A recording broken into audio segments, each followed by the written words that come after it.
మన కార్యకర్తలకి అండగా, నాయకులకి అండగా, ఎక్కడ ఏ విషయం అవసరమన్నా కూడా పరిగెత్తుకుంటూ వచ్చి మనకి అండగా నిలబడుతున్నాడు. కాబట్టి కార్యకర్తలకు చెప్పిన ఒకటే, ధైర్యంగా ఉండండి. తప్పు చేసిన వాడు ధైర్యంగా ఉన్నప్పుడు తప్పు చేయని మనం, సంక్షేమం అభివృద్ధి చేసిన మనం ఎందుకు భయపడాలని కూడా ఈ సందర్భంగా తెలియజేసుకుంటున్నాం.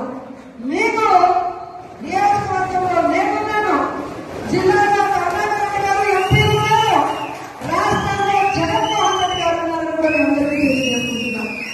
మన పార్టీకి పోరాటాలు కొత్త కాదు. మన పార్టీ పోరాటంలో నుంచి పుట్టిన పార్టీ, ప్రజల కోసం పుట్టిన పార్టీ.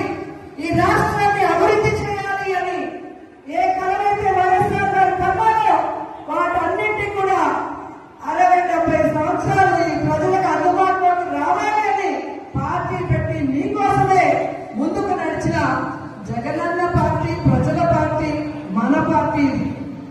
ఎందుకు నేను ఇంతగా చెప్తున్నానంటే, ఈరోజు జగనన్న అనుకున్నవన్నీ సాధించాడు. ఆయన బిజినెస్ మ్యాన్ గా సక్సెస్ఫుల్, ఆయన ఫ్యామిలీ మ్యాన్ గా సక్సెస్ఫుల్, ఆయన సీఎం గా సక్సెస్ఫుల్. ఇంకేమవసరం ఉంది? కానీ రాష్ట్రంలో కూటమి ప్రభుత్వం వచ్చిన తర్వాత వాళ్ళు చేస్తున్న అరాచకాలు, విధ్వంసాలు చూసి మనని నమ్మిన కార్యకర్తని మనం కాపాడుకోవాలి, మన నోట్లేసిన ప్రజలకు మనం అండగా నిలబడాలన్న చిత్తశుద్ధితో ఆ రోజు నుంచి ఈ రోజు వరకు పని చేసుకుంటూనే వెళ్తున్నారు. అలాంటి వ్యక్తి కోసం మనం పరిచయంగా ఉంటాం. మరి ఎవడో కేసు పెడతాడని ఒకడు, ఎవడో జైల్లో పెడతాడని ఒకడు ఉద్యోగం తీసేస్తాడని ఒకడు ఇలా భయపెడుతూ మనని ఇంట్లో కూర్చోబెట్టాలనుకుంటున్న కూటమి ప్రభుత్వానికి మనం చెప్పాల్సింది ఒకటే, నువ్వు కేసు పెడతావా పెట్టా, జైల్లో పెడతావా పెట్టా,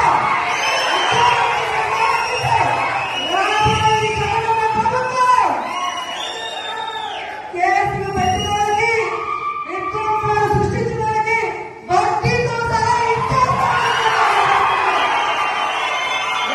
ఉద్యోగాలు పోయిన వాళ్ళందరికీ కూడా గుడ్ బుక్ లో పేర్లు వేసి వాళ్ళకు ఉద్యోగాలు వస్తాయి.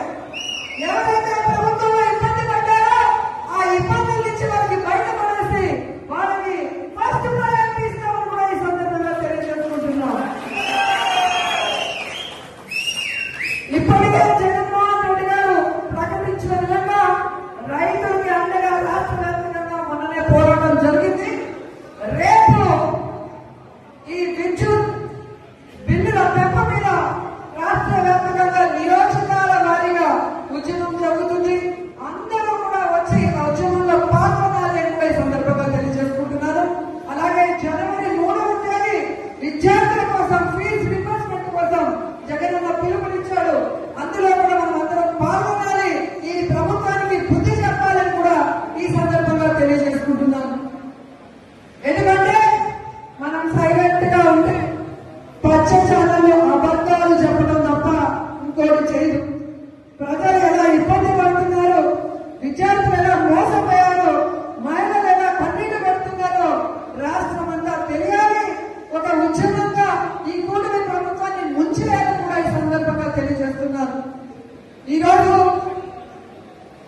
ఇంత వర్షంలో కూడా పార్టీ సర్వసభ సమావేశం అనగానే ఈరోజు ఒక్కొక్కరు జగనన్నకి మేమున్నామంటూ బయటకు వచ్చినందుకు మీ అందరికీ పాదాభివందనాలు తెలియజేసుకుంటూ ఈ కార్యక్రమాన్ని ఇక మన ఎంపీ గురుమూర్తి గారు మాట్లాడాలని ఆయనకి హ్యాండ్ ఓవర్ చేసుకున్నాను. Thank you so much.